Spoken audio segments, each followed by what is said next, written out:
We've all seen him, sitting on that wall, a round, smiling, fragile egg, a punchline for toddlers, a clumsy character in a colorful picture book who simply fell over. But go back, read the rhyme again. Read it slowly. You'll notice something that should have bothered you a long time ago. The word egg isn't in the lyrics, not once. For over 300 years, we've been singing our children to sleep with the story of a catastrophic failure. But the thing that fell from that wall? It wasn't made of shell and yolk. It didn't break because it was clumsy. It broke because it was under siege. The true Humpty Dumpty wasn't a character. It was a monster of iron and gunpowder. It was a massive 12-pounder royalist cannon perched atop a church tower in 1648, raining death down on an invading army. And when that wall finally gave way, it wasn't just a rhyme that broke, it was the backbone of a city. Today, we're peeling back the bright, colorful paint of our childhood to reveal the soot, the blood, and the screams of a dying revolution. This is the disturbing true origin of the rhyme that isn't for kids. Now let me take you to where the story started from.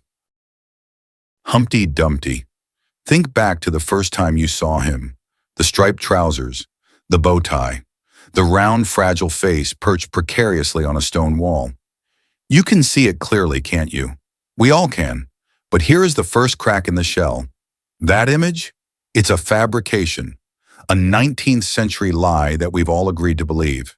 If you go back to the earliest printed versions of the rhyme in the 1700s, there are no illustrations of eggs, no oval-shaped men. There is only the text, a stark, cold report of a great fall. So, where did the egg come from? Enter Lewis Carroll. In 1871, through the looking glass, Alice meets a character who is exactly like an egg. Carroll took a centuries-old riddle, a dark piece of history, and he dressed it up in a costume. He gave the tragedy a face. He gave the void a personality. And in doing so, he did something incredibly dangerous. He made the horrific adorable. He took a story of catastrophic failure and turned it into a bedtime story. And we, as a society, collectively exhaled in relief. Because an egg falling off a wall? That's a tragedy for a kitchen floor. But what the rhyme was actually describing? That was a tragedy for a civilization. Why do we do this? Why do we take the jagged, blood-stained edges of our history and sand them down until they're smooth enough for a nursery? It's a psychological survival tactic. We sanitize the past because the raw truth is too heavy for a lullaby. We would rather tell our children about a clumsy egg than explain the terrifying reality of a world where things break so badly that even a king in all his power cannot put them back together. We use the cute to mask the cruel. We turn ghosts into cartoons so we don't have to hear them scream. But the mask is slipping, because if you strip away the striped trousers and the porcelain skin, if you look past the whimsical imagination of Lewis Carroll, you're left with a cold, hard question that demands an answer. If Humpty Dumpty wasn't a clumsy egg, then what exactly was he? And why were the king's men so desperate to save him? To find the first real Humpty, we have to travel back to 1485, back to a time when power wasn't measured in votes, but in the strength of your spine and the sharpness of your steel. Meet Richard III. History remembers him as a monster, a hunchback, a usurper, a villain from a Shakespearean play.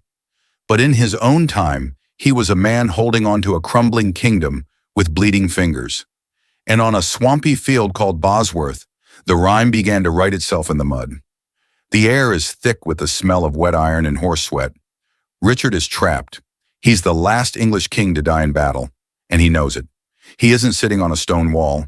His wall is his position, the high ground of the social order, the peak of his royal authority. But more literally, his world stayed upright because of one thing: his horse, a magnificent white stallion named White Surrey. That was his foundation. That was his pedestal. Imagine the chaos. The ground is a marsh, a literal bog that swallows men whole. White Surrey stumbles. The horse goes down, and with it, the king. In that moment, Richard isn't a monarch anymore. He's just a man in too much armor, flailing in the muck. "A horse! A horse! My kingdom for a horse!" It wasn't just a line from a play. It was a desperate plea for the only thing that could keep him above the reaching hands of his enemies. When he hit that ground, he became Humpty, a fragile thing, broken by the very weight of the crown he fought to keep. This is where the rhyme turns cruel. All the king's horses and all the king's men. They were there, thousands of them. They watched their sovereign fall. They saw the golden circlet hacked from his helmet and rolling into a hawthorn bush. They tried to reach him, but the momentum of history was too fast. You cannot put a broken king back together. You cannot unkill a dynasty. Richard's body was stripped, mocked, and thrown over the back of a different horse, a final, hideous irony. The Great Fall wasn't an accident. It was an execution. It's a perfect story. It fits the rhyme like a glove. It gives us a villain to pity and a tragedy to remember. But there's a problem with this theory, a massive iron-sized problem. Because while Richard III fell in the mud, the real Humpty Dumpty was designed to scream. If we want the truth, we have to leave the mud of the Middle Ages and move forward to 1648, the English Civil War, a country tearing its own heart out. We find ourselves in the city of Colchester. It is a city under a death sentence. The parliamentary Roundheads have surrounded the royalists, trapping them behind ancient stone walls. The air is thick with the smell of wood smoke and starvation. But high above the city, on the roof of the St. Mary at the Walls Church, sits a protector, a monster, a massive, bloated, top-heavy piece of ordnance that the soldiers nicknamed Humpty Dumpty. This wasn't an egg, it was a great drake, a massive cannon, so heavy and wide that it seemed to squat on the church tower like a bloated iron toad. It was the royalists' pride, their equalizer. As long as Humpty Dumpty sat on that wall, the enemy couldn't get close. It spat fire and lead, shaking the very foundations of the holy ground beneath it. But that was the problem. To be a legend, you have to be invincible. And nothing made of iron is invincible when the world starts to crumble. The parliamentary cannons focused their hate. They didn't aim for the soldiers. They aimed for the wall. Imagine the sound, the rhythmic, bone-shaking thud of iron hitting stone, hour after hour, until finally the church tower didn't just break, it groaned, a sickening, grinding sound of masonry giving up. And then, the fall. Not a stumble, but a cataclysm. Tens of thousands of pounds of lethal iron screaming through the air, crashing through the roof of the church and burying itself deep in the dirt below. Humpty Dumpty had had a great fall, and as the dust settled, the silence that followed was more terrifying than the thunder. This is the moment that breaks your heart, because the rhyme says they couldn't put him together again. It doesn't say they didn't try. Imagine the royalist soldiers, exhausted, starving, bleeding, rushing into the ruins of the church. They brought the king's horses. They brought the king's men. They tied ropes around the broken iron giant, their boots slipping in the rubble, trying to heave this massive symbol of their hope back onto its feet. They knew that if Humpty stayed down, the city stayed open. They pulled until their hands bled. They prayed until their voices cracked. But the weight was too much. The egg was shattered. The defense was gone. When they finally stopped pulling, when the ropes went slack and the horses were led away in defeat, the war was over. Colchester fell shortly after. The soldiers were executed or sold into slavery. The city was broken, and all that remained was a rhyme, a mocking, cruel little song hummed by the victors to remind the world that some things, once they hit the ground, are beyond the reach of any king. The Great Fall wasn't just about a cannon. It was the sound of an era ending.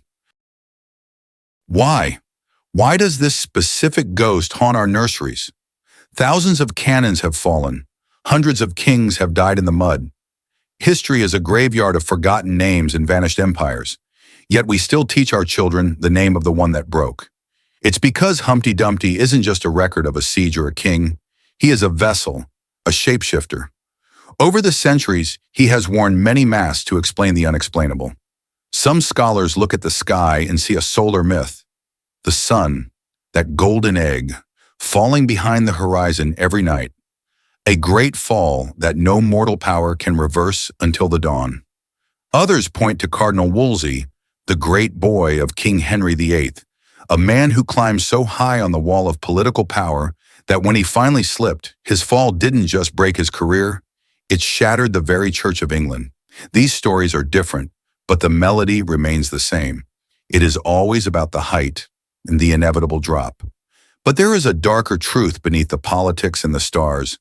Humpty Dumpty is a memento mori, a reminder that you are mortal. He represents the terrifying fragility of the state. We want to believe that if things go wrong, the king, the government, the law, the powers that be, will come with their horses and their men, and they will fix it. We want to believe that everything is repairable. But the rhyme is a warning. It tells us that there is a point of no return. There is a kind of breakage that is so absolute, so jagged, that all the resources of a kingdom cannot bridge the gap. Humpty Dumpty is the universal truth we are too afraid to tell our children directly, that some things once broken stay broken, not because we don't try, not because we don't care, but because time only moves in one direction, and once the shell cracks, the yolk is lost to the earth forever. So we return to where we began, back to the nursery, back to the colorful illustrations and the gentle music. The egg is back on the wall. The rhyme is being sung by voices that don't yet understand the weight of the words. But you can never hear it the same way again, can you? The next time you hear a child sing these lines, don't see a clumsy cartoon. Remember the iron. Remember the black smoke choking the streets of Colchester. Remember a king flailing in the mud of Bosworth, begging for a horse that would never come. Because the scariest thing about history isn't that it's forgotten. It's that it is hidden in plain sight. It's tucked into our pillows and whispered in our ears, disguised as a bedtime story so we don't have to face the truth. Some things are never meant to be put back together. History is full of these shadows, and I want to know which one stayed with you. Was it the doomed king or the iron giant on the church tower? Which theory do you find more haunting? Tell me in the comments. I'll be down there responding to the ones that truly keep me up at night. If you're ready to see more childhood icons dismantled and the masks of history stripped away, hit that subscribe button and ring the bell. Like this video if it changed the way you look at the past, and share it with someone who still thinks Humpty Dumpty was just an egg. If you're brave enough for another journey into the dark, click the video on your screen right now. I'll see you there, in the shadows.